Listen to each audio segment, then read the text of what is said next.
What's good, ladies and gentlemen of YouTube? JDaisy here with the JDaisy Gaming Channel, and here I think I am the last person on the planet that got Overwatch.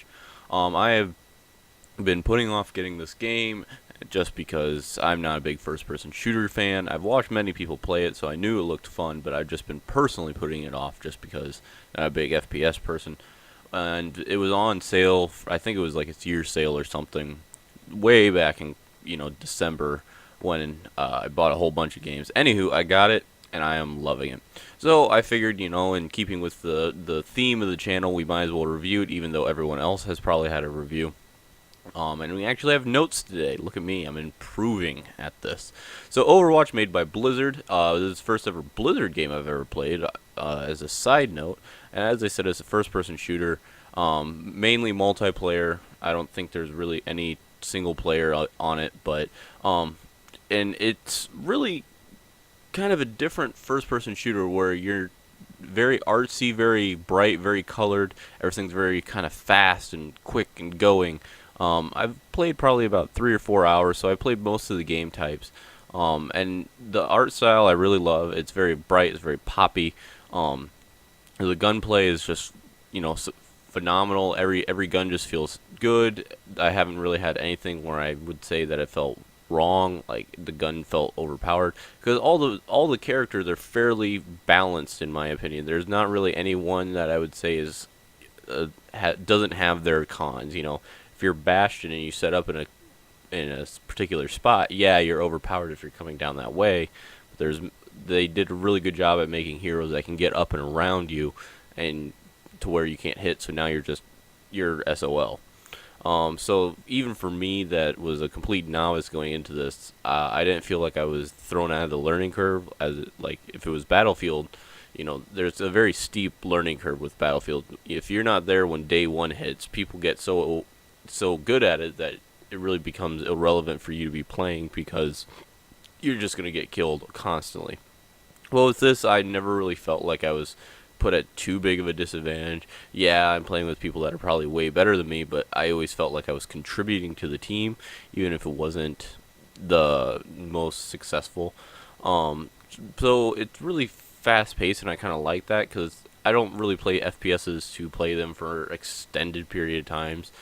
So for me, as someone that just wants to pick it up, play it for 10, 20 minutes, maybe a half hour, 45 minutes at the max, it really satisfies that niche that, oh, okay, here you go, this lets you play it for just a little bit. You actually get through a match or two, as opposed to Battlefield where if you sit down and play it for a half hour, you maybe only get through one round.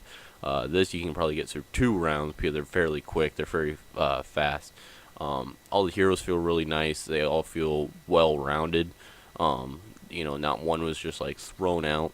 I also saw that all the DLCs that come out will be free, so all the maps and future heroes. I also like, the fact that they're keeping it alive, because the game's done very successful for Blizzard.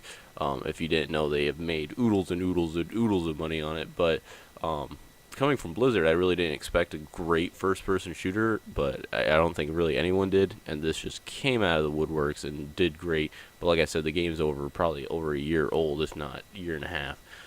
So obviously they've had time to refine it and such by the time I've gotten to it.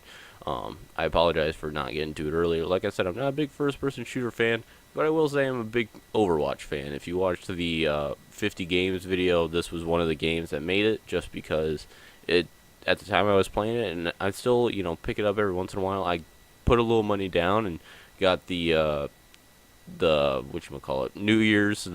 Chinese New Year's pack, and got some of those. I like the loot box system where, if as you level up, you get the loot boxes.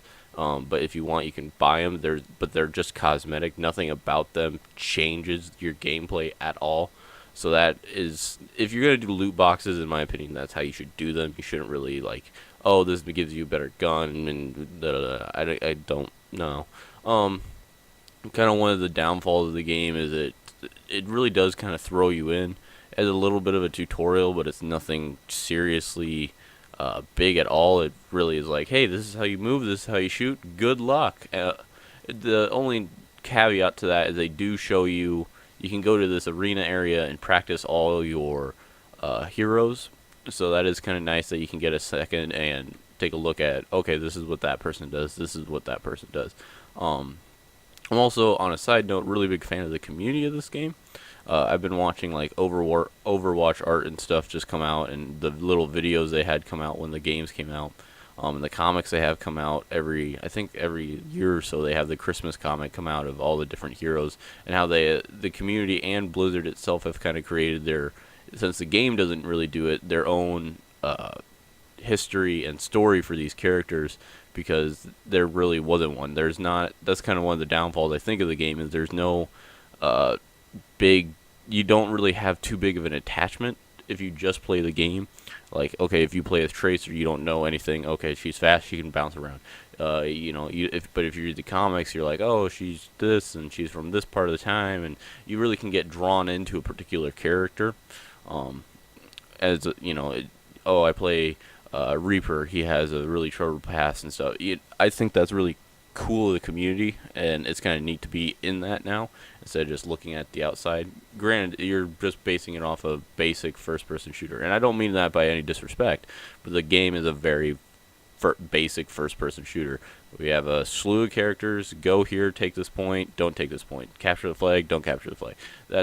It's a very basic first-person shooter. So if you're looking for something that's genre-defying or completely different from what we've seen, I really don't see that in this game. That is not putting it down. It's still a good game. I still really, really enjoy it. But it is. I think everyone can agree that it's nothing completely different than what we've already seen. There's plenty and plenty and plenty of first-person shooters. This one is done by a really big company, does it really well, and has a really great art style, really fast, really good pace. But it's nothing different. It's all the same basic game types. Sorry, the word escaped me there. I wanted to say story types. Game types. So there's nothing crazily different. But that shouldn't put you off from playing this. If you haven't played it, I think it's fairly cheaper now. It's like at 40, and wait for a sale. Get in on it like I did. All the DLCs and everything are free. You don't have to buy the loot boxes. I just bought one as kind of support, and I kind of want to see what the loot boxes, if I could get anything rare, and I didn't. But that's how they get you. So be careful there.